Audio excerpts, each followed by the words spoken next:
اعوذ باللہ من الشیطان الرجیم ان اللہ و ملائکتہ یصلون علی النبی یا ایھا الذین آمنوا صلوا علیہ وسلموا تسلیما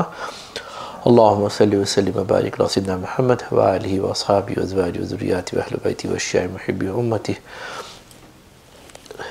محترم بزرگوں اور معزز سامعین کرام، اگرچہ کہ ہم امریکہ میں رہتے ہیں لیکن جو علمی فیضان ہمیں ملا ہے آج ہم اس کا کچھ ذکر کریں گے، کیونکہ ہندوستان کی جو عظیم درسگاہ ہے جسے جامعہ نظامیہ کہتے ہیں،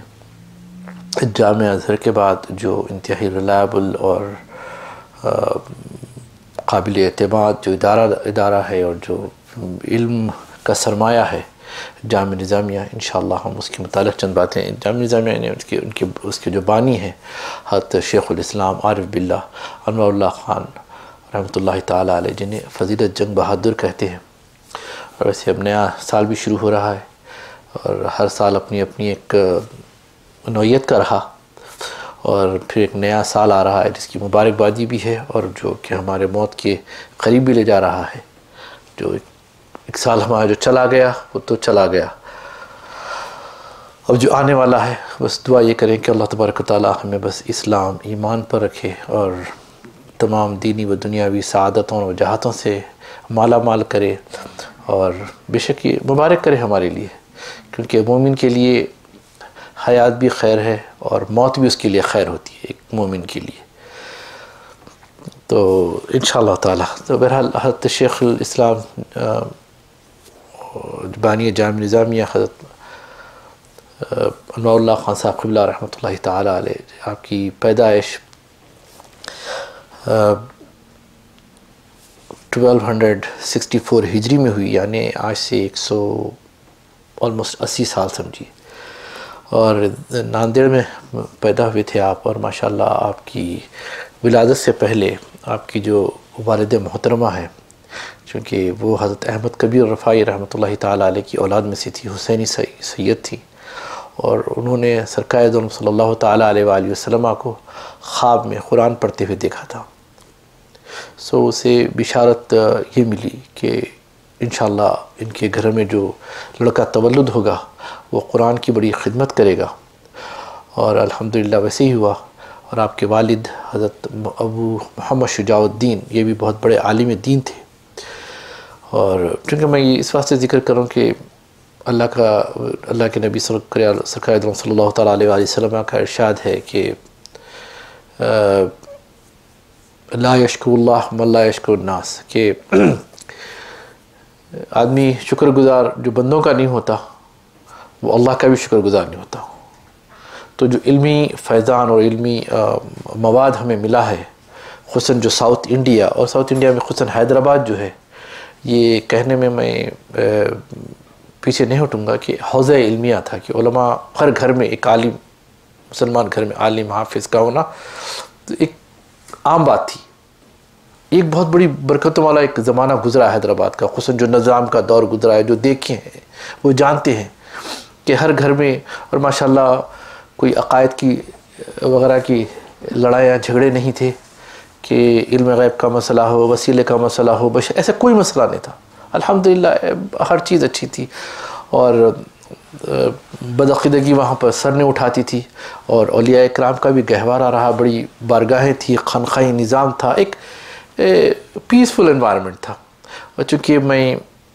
سے کیا کہوں، ارترول جو میں دیکھ رہا تھا تو اس میں نے دیکھا کہ پھر اس سے میں جو سبق حاصل کیا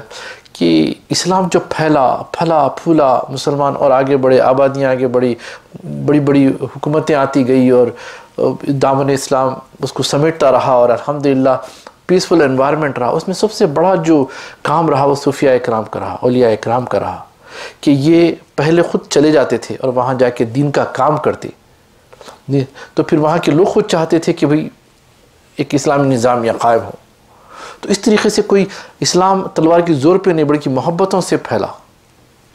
لیکن اب 200 سال پہلے کچھ ایسے واقعات ہوئے کہ فتویٰ بازی جب چلنے لگی مسلمانوں کے درمیان،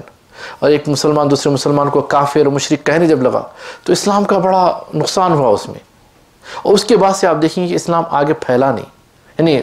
اراضی بڑی نہیں، کیونکہ جو دور میں جیسا سیدنا امام جعفر صادق کا دور رہا، حضرت جنید بغدادی کا دور رہا، بایزید بستامی کا، شیخ عبدالقادر جیلانی کا، خواجہ معین الدین چشتی ہندوستان کو آئے، ہندوستان کے 90 لاکھ کسی سے تلوار سے نہیں، محبت سے اور اپنے اخلاق سے، کردار سے وہ چلتے تو لوگ سمجھتے تھے کہ بھئی یہ چلتا پھرتا قرآن ہے۔ جیسا یہ فتویٰ بازی آنے لگی اور ایک مسلمان دوسرے مسلمان کا دشمن بننے لگا، اور یہ ایک بہت بڑی کانسپریسی رہی، تو یہی دیکھنا چاہ رہا تھا کہ یہی کہنا چاہ رہا تھا کہ اسلام جو پھیلا ہے وہ ان اولیاء اکرام سے ہی پھیلا ہے، اور پھر یہ اولیاء اکرام یہ جو بادشاہ ہوتے تھے کسی نہ کسی ولی کے ہاتھ پر بیعت دیے ہوتے تھے، اور وہ ان کی تربیت کرتے رہتا تھا کہ ایسا نہیں، ایسے کرو، ایسے کرو، اس کا ایک مقام ہوتا تھا۔ جیسا کہ سیدی عبدالقادر جیلانی اس زمانے میں معتصم باللہ وغیرہ کوئی ایسی بات ہوتی تو وہ کہہ دیتے تھے۔ اسی طرح جب محمد غوری آئے، قطب الدین ایبک وغیرہ سیدی خواجہ معین الدین چشتی کے متقد رہے، شمس الدین التمش ہے متقد رہے، اور ڈائریکشن دیتے تھے کہ تم ایسے کرو، غیر مسلموں کے ساتھ ایسے اچھا برتاؤ کرو، مسلمانوں کے ساتھ ایسا برتاؤ کرو، اور ہر ایک کے ساتھ مساوات رکھو۔ یہ جو تھی اسلام جو پھیلا، یہی بزرگوں کی طرف سے پھیلا۔ اور میں مفتیوں کی عزت کرتا ہوں، ایسی بات ہے، بعض ایسے فتویٰ باز مفتی ہوتے ہیں،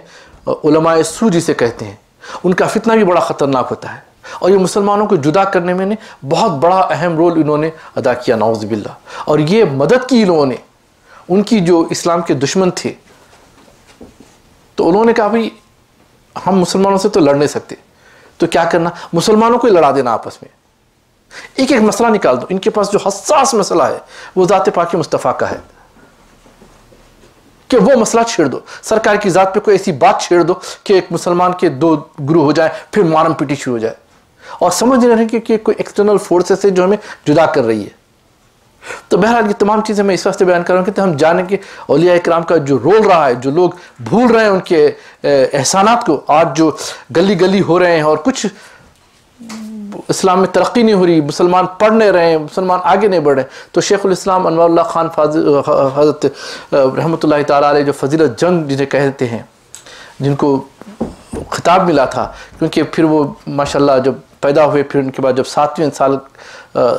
سال کے ہو گئے، آپ کو ان کی والدہ مدرسے میں حفظ کے لیے داخل کیے، جس میں آپ 4 سال میں حفظ کیا، اور پھر اس کے بعد علوم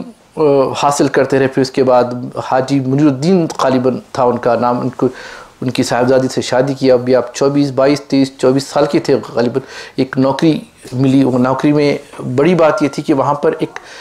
مراسلت ہو رہی تھی، اس میں یہ تھا کہ ایک سود کا کوئی معاملہ آ گیا تھا، جیسا دیکھا کہ یہاں پر سود کی بھی کاروبار ہوتے، جلدی سے نوکری چھوڑ دیا انہوں نے، کہ استغفر اللہ، نے بہت ان کے بعد کوئی نہیں، ایسی بات نہیں تھی، وہ ایک ایک مسئلہ نے کہا نہیں مجھے نہیں چاہیے۔ پھر بڑی دل میں خواہش ہوئی کہ بھئی کیا کیا جائے، پھر انہوں نے ایک درس و تدریس کی طرف آئے، اور مسلمانوں کی اصلاح کے لیے ان کی پڑھنے اور ان کو علوم کی طرف توجہ دلائے، کیونکہ یہ ان کا زندگی کا جو مشن یہ رہا انور اللہ خان صاحب قبلہ کا، کہ علم کو عام کیا جائے، کیونکہ مسلمانوں سے اگر جہالت بڑھے گی اور علم آئے گا تو وہ آگے بڑھیں گے، اور کیونکہ ایکسٹرنل فورسز سمجھ گئے کہ یہ ان کو علم سے دور کرنا چاہ رہی ہے، تو پھر جامعہ نظامیہ کا قیام عمل میں آیا۔ پھر وہاں سے ان کی بہت واقعات تو بہت کچھ ہیں، لیکن جو نظام آف حیدرآباد تھے محبوب علی پاشا، وہ ان کے شاگرد بنے، ان کے صاحبزادے اعلیٰ حضرت نواب میر عثمان علی خان، وہ بھی ان کے شاگرد رہے، تقریباً کہتے ہیں کہ 22 سال ان کے پاس پڑھے، اور وہ بھی علوم جب میں نواب میر عثمان علی خان کے جب میں حالات پڑھتا ہوں، واقعی وہ بھی ایک اپنی ذات سے ایک عالم دین تھے، حالانکہ دکھنے میں ایک سیدھا سادہ آدمی ہے،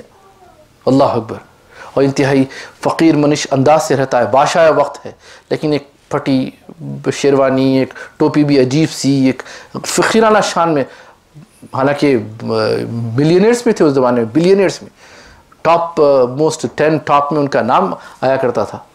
لیکن ایک سادی سے زندگی گزاری۔ بہرحال شیخ الاسلام رحمۃ اللہ علیہ نے ان کی تربیت کی، مگر بعد میں وہ جو کسی وجہ کی سے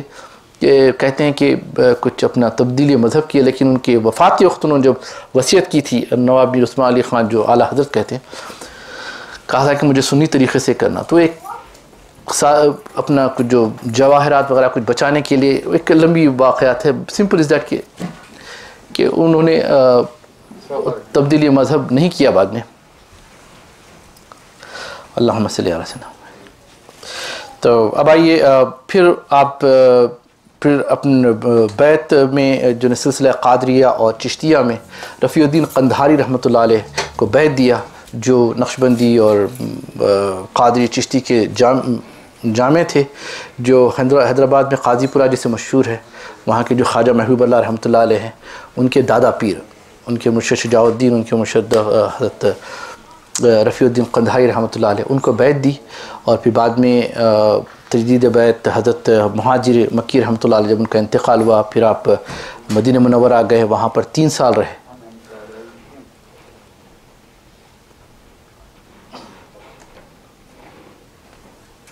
جب وہ وہاں 3 سال رہے اور وہاں پر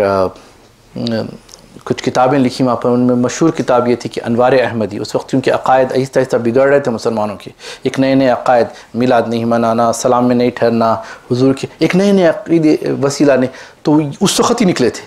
تو تب انہوں نے مدینہ منورہ میں، کیونکہ ابھی مدینہ منورہ میں کیا کہنا چاہیے، حجاز مقدس میں اب یہ سعودی حکومت نہیں آئی تھی، تو محمد 3 سال وہاں پر کافی چھان بین کی کتابوں کی. اور اس کے بعد انہوں نے ارادہ کیا کہ اب ہندوستان میں ایک ایسا ادارہ قائم کیا جائے جس کو دائرۃ المعارف رکھا نام. اور دائرۃ المعارف میں وہاں کا کرائٹیریا یہ رہا کہ آج سے 500 سال پرانے جو کتابیں ہیں جو ابھی تک نہیں چھپی، ان کی ایڈٹ ہو اور پھر ساری دنیا میں پھیلے.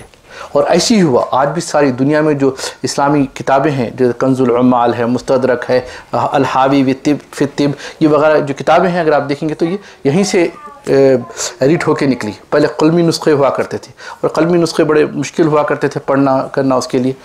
تو یہ ایک قیام عمل میں آیا. اسی دوران خط حاجی امداد اللہ مہاجر مکی رحمۃ اللہ علیہ کو بیت دیا اور ایک کتاب لکھی تھی انوار احمدی، اور ان کو سنایا. یہ انوار احمدی یہ خط بانیان دیوبند جو تھے، قاسم نانوتوی صاحب، رشید احمد گنگوہی اور بڑے بڑے جو تھے، ان کے بھی پیر ہوا کرتے تھے، ان کو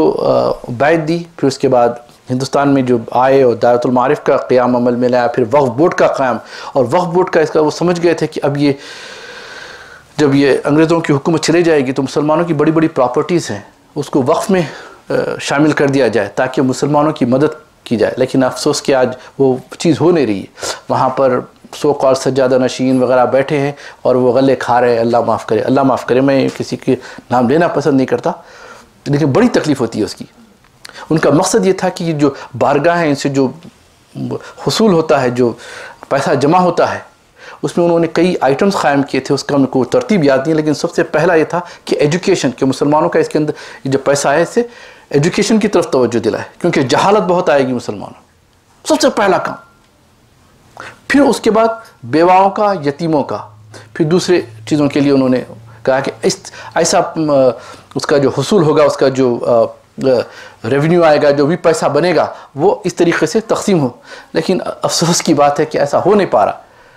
چاہے ہو سکتا ہے یہ، لیکن اب اللہ معاف کرے، بڑی بڑی گاڑیوں میں بڑے بڑے سجادگان پھرتے ہیں، کرتے ہیں. خود کی تو کوئی نوکری وغیرہ ہوتی نہیں ہے، لیکن انہی چیزوں سے وہ حاصل کرتے ہیں، بڑی شان سے ہاتھاں پاؤں چمالتے پھرتے ہیں. لیکن جو حق ادا کرنا چاہیے تھا وہ حق ادا نہیں ہو رہا ہے، العیاذ باللہ. تو یہ کرنا چاہیے. پھر اس کے بعد یہ جامع نظامیہ کا پھر قیام عمل میں آیا، اور ماشاءاللہ بڑے بڑے علماء کرام وہاں سے نکلے. آج بھی یعنی مادر علمیہ کہا جاتا ہے. خود میرے بابا حضرت قبلہ، میرے تایا، میرے حتیٰ کہ میرے دادا حضرت جو تھے حضرت شاپیر پاشا قادری رحمۃ اللہ علیہ، انہوں نے دعا کی تھی اور کہا تھا کہ یا اللہ، میں سرکار مدینہ صلی اللہ علیہ وسلم کی بارگاہ میں، یہ ان کی بارگاہ سے وسیلہ تیری بارگاہ میں پہنچاتا ہوں کہ میرے بیٹے جامع نظامیہ کے عالم بنے. تو اللہ کی کرنی ہے کہ یہ تینوں بھی علماء وہیں سے نکلے. حتیٰ کہ میری ایک پھوپھی تھیں، سیادت النساء، ام الابرار سیادت النساء، پیرانی ماں صاحبہ کہتے تھے، وہ بھی وہاں سے مولوی کامل یعنی ماسٹرز کی ماشاءاللہ سے. اور وہ پہلی عورت تھی جو جامع نظامیہ سے مولوی کامل کی ہے. تو بہرحال الحمدللہ پھر بڑے بڑے علماء کرام، ابو الوفا صاحب، محمد حسین صاحب، ہم بھول گئے ان لوگوں کو. حتیٰ کہ جو فرانس میں رہتے تھے حضرت حمید اللہ صاحب، ڈاکٹر حمید اللہ، سب وہیں کے فارغ التحصیل ہیں الحمدللہ. پھر بڑی بہت سی ان کی تعریف میں کیا عرض کروں، بس یہ ہے کہ ان کے علم کا فیضان آج بھی جاری ہے. ان کی محبت کا یہ عالم تھا سرکار دو عالم صلی اللہ تعالیٰ علیہ وآلہ وسلم سے کہ حیدرآباد میں چونکہ یمن سے لوگ آ گئے تھے، اب وہ بیرکس جا کے بارکس بن گیا، تو وہاں پر وہ یمن کے ان کے پاس قصیدہ بردہ شریف بہت پڑھی جاتی ہے. تو ایک مرتبہ کہتے ہیں کہ وہ قریب میں تھے کہ اپنے صحن میں لیٹے ہوئے تھے، اچانک قصیدہ بردہ کی آواز آئی، تو لیٹے ہوئے ایک دم سے بیٹھ گئے. کہا کہ شاید میری پاؤں کی طرف سے یہ آواز آ رہی ہے. کھڑے ہو کے ادب سے پھر اپنا پیترا بدلے اور دوسری پھر وہ آواز شاید اس طرف سے آئی. تو رات تمام یہ رہا کہ بے چینی سے، لیکن سرکار کا نام کہیں سے آواز بھی آ رہی تو اس طرف پاؤں میں پسند نہیں کرتا. آج تو لوگ بڑے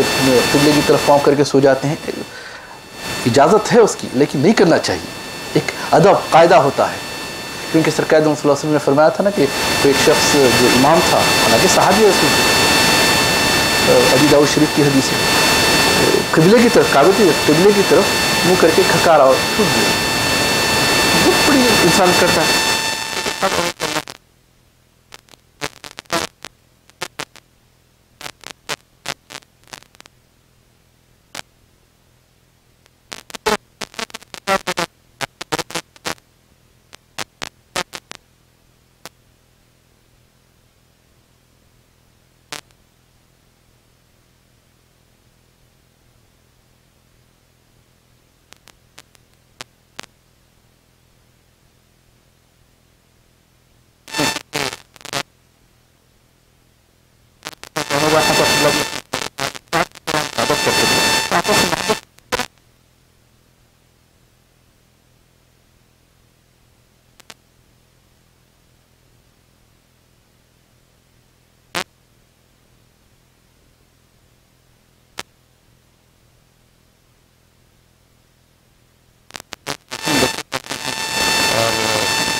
حاصل کرتے ہیں.